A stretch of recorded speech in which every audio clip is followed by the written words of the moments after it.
Next time நான் வந்து பாத்துறேன் உங்களை. ஓகேவா? பாண்டிச்சேரி வரப்ப நாங்க வந்து உங்களை பார்ப்பேன். வண்டி வந்தா எப்பவுமே வீட்டுக்கு வெல்கம். 100%. வரலாம்ல வீட்டுக்கு?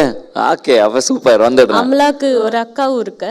அவ தான் ஃபுல்லா அவளோட இன்ஸ்டாவும் அவ கைடன்ஸும் அவளை மோட்டிவேட் பண்றதும் அவளை வீல் சேர்ல யூஸ் பண்றதுக்கு. அதுக்கப்புறம் அந்த எலக்ட்ரானிக் வீல் சேர் வாங்கி யூஸ் பண்ணதுக்கு அப்புறம் அவ ஆக்சுவலி இன்ஜினியரிங் படிக்கும்போது தான் ஆக்சிடென்ட் ஆச்சு. அந்த ஆக்சிடென்ட்டுக்கு அப்புறம் டிஸ்கண்டினியூ ஆச்சு ஃபர்ஸ்ட் இயர். அப்புறம் 2 இயர்ஸ்க்கு அப்புறம் அந்த வீல் சேர்ல வாங்கி அவ again BBA regular college join பண்ணி அவ completed her BBA. Wow super super. So அப்படியே அதுக்கு எல்லாமே அவங்க அக்காவும் ரொம்ப, அவ அக்கா டாக்டர் ஆக்சுவலி. அவ ஃபுல்லா அவளுக்கு என்ன பண்ண முடியுமோ அவ்வளோ தூரம் பண்ணலாம். இப்போ டிராவல் பண்ணலாம் நிறையா. அதான் அவளோட ஆசை. அவளுக்கு ஆசை வந்து டிராவல் பண்றது. ஸோ எனக்கு இனிமே போக முடியாதுன்னு சொல்றாங்க. அவங்க அக்கா உன்னால கண்டிப்பா போக முடியும், நம்ம எங்கெங்கெல்லாம் போக முடியுமோ போகலாம் அப்படின்னு சொல்லிட்டு ஃபுல்லா நான். ஸோ இந்த இடத்துல நாங்க அவளை மிஸ் பண்றோம் ஆக்சுவலி. அதுதான் நான் இந்த அக்கா எங்க இருக்காங்க? யூஎஸ்ல இருக்காங்களா? ஓகே.